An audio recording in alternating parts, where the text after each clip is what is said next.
So the Western Illinois game. I certainly it was an exciting game. I certainly recognize that. What we were all very, very proud of as a team and appreciative of was the student body getting involved, being at the game, their enthusiasm, their support. No one went to cheer, no one to go after it. Everybody being there at the end of the game. Our guys all very much appreciate that, and I want to thank the students for having been as supportive as they were last Saturday. And certainly we're looking forward to them just continuing to do that. And for those students that are not there, appreciate kind of really what's going on. It is a fun environment. It is an exciting environment. Everything we talk about is the fact that we represent them. So when they're there, that means a lot to us. With regard to the game itself, pleased with our guys' effort, pleased with the fact that we didn't let up. Exciting game. We won under stress. But offensively and defensively, we didn't play nearly as well as we need to. They outgained us by quite a bit. We didn't play good defense at all in the second half. We had troubles on offense with regards to just simple third down conversions. We really weren't able to get a whole lot of that done. But the area of the game that I thought we were just outstanding, just truly outstanding, was special teams. I think across the board. Field goal was solid. We missed one, but field goal was solid. But our kickoff team, which we call Hit Squad, Jerome Cox is responsible for that. They've been great, I think, all season long. Our kickoff return that Renato Diaz is responsible for, and it's not just Devin's returns, it's the blocking, it's the schemes, it's all making an adjustment during the span of the game. I couldn't be prouder with what they did. Our punt team, Nick Jones is responsible for that. I thought they did an outstanding job. We averaged 45 yards net or so a punt. That's great as far as field position goes. Our punt block and return team, I thought, did an outstanding job. Again, not just Chris's returns, but the job we were able to do up front. Kurt Baldus is responsible for that. And our punt field goal block team, Ryan Goodman is responsible for that. We got a block, but we put pressure on the guys. We were still prepared for fake. We won the game because of special teams, and I'm very, very proud of that.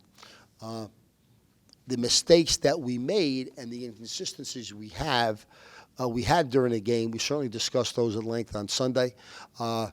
After Sunday, we don't talk about the previous game that much. But we're looking for the same types of mistakes at practice so we can make sure we get those corrected. We're still making some of those mistakes, so we're going to need to do a good job of focusing today and tomorrow to be able to get that taken care of. As we look forward and as we prepare for Bryant's a tough football team. Recently, they beat, I think last year or in the last couple of years, they beat JMU. They beat Maine.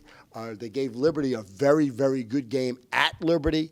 And when you don't normally play in stadiums like that and you come down, you play in that type of stadium for the first time, and you really hold your own, that really says something about them. I know Marty Fine personally. I think he does a great job coaching the fundamentals. His scheme, he knows that inside out, was offense, defense, special teams. They're always going to be good special team-wise. They have the ability to both run and throw the ball offensively. They'll power at you, and they'll do a great job with play action, sprint out, that type of thing. From a defensive perspective, they're the number 3 defense in the country. They're the number 1 defense in the country in terms of turnover margin. They are one of the top 2 or 3 defenses in the country inside the red zone. They're one of the top defenses in the country in terms of third down and fourth down conversions. They are a good football team. They don't play in the type of league that we play in, but outside that league, they play tough teams, and they hold up very, very well against them. So we're taking this game very, very seriously. We know they're going to come down ready to play because they've beaten Maine on the road, because they've beaten JMU on the road, because they really gave a Liberty team in that type of environment a really good game a year ago. They believe they can come down here and beat us. We know that. We understand that. We can't worry about any of that. We got to take care of business and make sure we're well prepared, and I have no doubt we'll do that.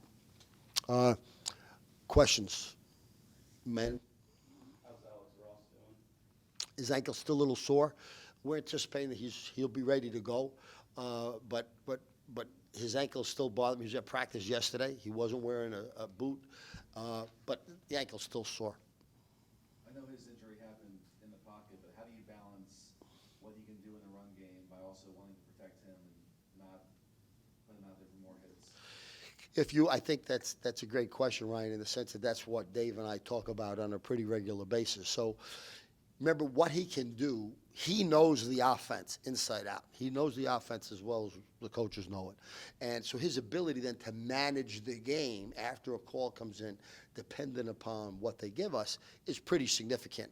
So he can just get us out of trouble by calling the right play, number one. He doesn't have to run the ball at all. But a big piece of the offense is if you're going to give us the quarterback run, we're going to take it. We're going to take advantage of that. Clearly, if he is running the ball or if he is sprinting out or doing any of those things, you always run the risk that he can get another ankle sprain. But a sprain is going to happen once in a while. If he's good and ready to go, I have no doubt he's going to go. And if for some reason he can't go, we'll pull him out. Or if we thought that he really wasn't able to be as effective as what he would like him to be, we'll pull him. But I think it's a matter of if he's in there, he understands what he needs to do. He understands that as well as Dave. So between the two of them, they're going to make the right decision most of the time.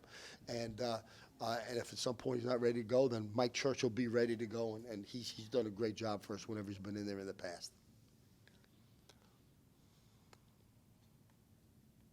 I saw Calvin didn't practice yesterday. Is he okay?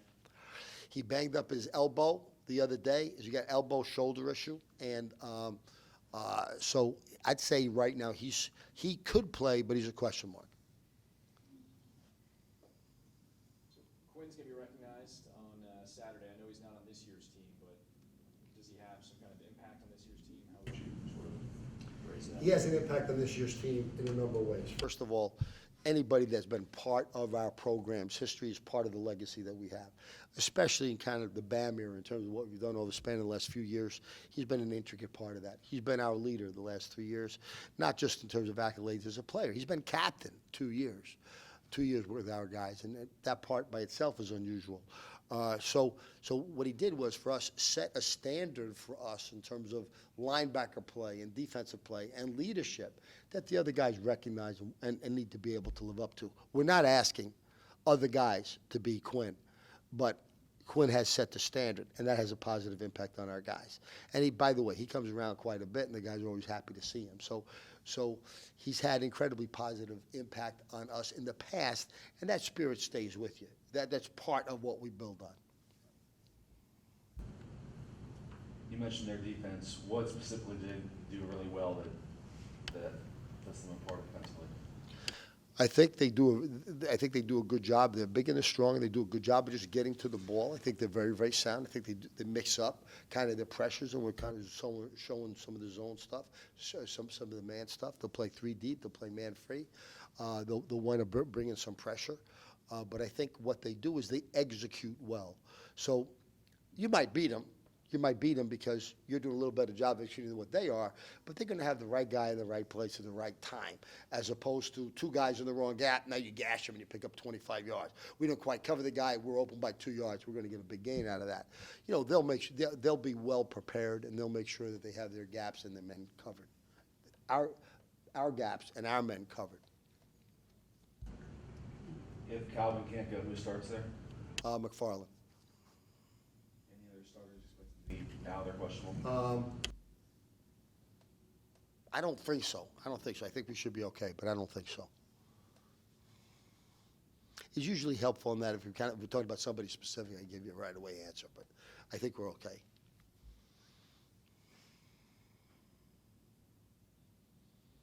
Got the Yogi Berra stories growing up in New York? The Yogi Berra joke that I haven't told in a long, long time that I kind of remember. I used to tell it once in a while.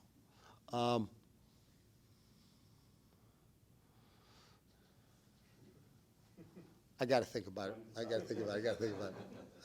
haven't told it for a while.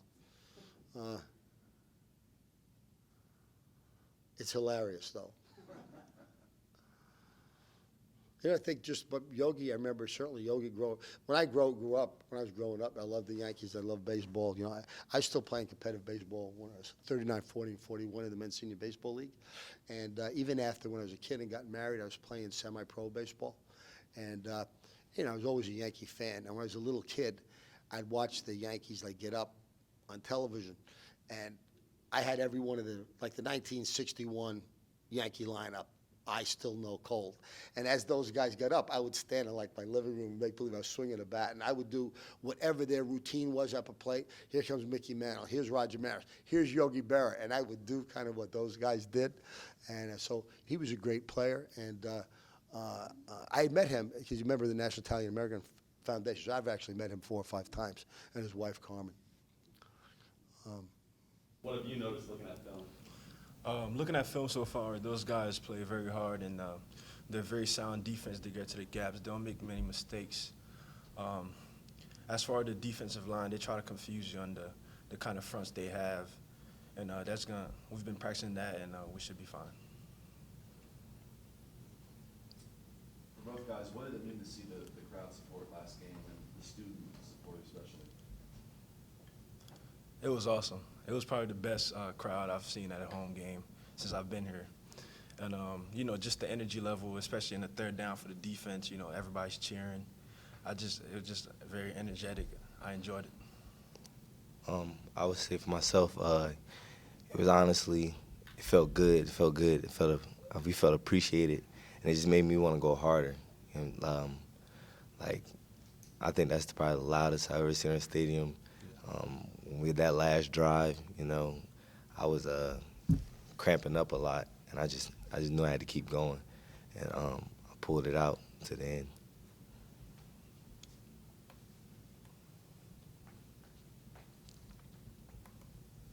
Through 3 games, defense has had 1 really great performance and 2 where you're doing a lot of yards. What's your evaluation at this point? What's the one area you got to shore up a little bit and be more consistent? I would say our biggest issue right now is that we have to consistently do the ordinary things extraordinarily well, like Coach always says. So when we are communicating with each other and echoing the calls back to each other, it's flawless. But those mental breakdowns come from us not communicating with each other and probably focusing more on too much of what we got to do individually instead of getting collectively together. But when we all together, it's 100% on go. We discussed the Bryant defense. What do you see offensively from them? Offense, they're really into the 12 and 21 personnel. They like to try to throw a lot of reverse plays and things like that at you. Reverse passes, trick plays is their thing, and leads and big boy football kind of. So we'll be in a lot of our big personnels and things like that. 2 games or 3 games in, 2 of them 1-possession games. How important is it to have that big game experience this early in the season? Yeah, it's very important to have that early in the season. We've been tested early, so that'll definitely help us later in the year. Playing games like that always help you know what kind of team you have. A team that can fight in the fourth quarter is something every coach looks for. And for us to pull out in those fourth quarter wins and play those games is very helpful to our team. Why do you guys think you win so many close games? I say because we do a lot of situational things at practice. So we do the 3rd and 9, 3rd and 6, 3rd and 3, 4th and 1, 4th and 2, 4th and 3. They put us in the situation so then when we're put in those situations, we can excel. So, for example, at the end of practice, coach will put the field goal team up, and he'll have the whole team screaming at Granger. And if he makes it, we got 2 sprints. If he misses it, we got 6 sprints. So we're just used to being put under pressure and in the loud atmospheres and things like that. We're just used to it being put in those situations. Yeah, to capitalize on that, our coaches really try to emphasize game speed in our practices, just game atmosphere. The thing that I realized starting last year was that our practice wasn't that much different from the game, just even how the scout guys plays us. Everybody goes hard, and I think that's why we are successful as a team. Logan's Alex hurt his ankle in the first play of the game last week. They played through it, as always. How did you see it affect him, or what was he fighting through with that? Yeah, Alex is one of the toughest quarterbacks I've ever protected or played with. it really didn't affect him as much. Just like he was a little bit slower, obviously, because of a sprained ankle. But his throw motion was still great, and he was still communicating well. He was still the same Alex I was protecting. So hopefully he's the same this weekend. He was trying to run around a little bit yesterday. I was like, hey, ease up, man. What's your critique of this new look line? Lost 3 guys that were key components last year. So it's maybe a new identity. How would you assess the guys' performance through 3 games? Yeah, the guys they've been playing well so far. We've been communicating very well together. We're coming together. I know it's still a long road ahead of us, but Coach Cove is, he emphasizes on communication and playing hard. The thing he wants to see is that we do our technique. Our technique, no matter who's in front of us, if we do our technique, we'll protect the quarterback. If we keep Alex up, and he makes the plays.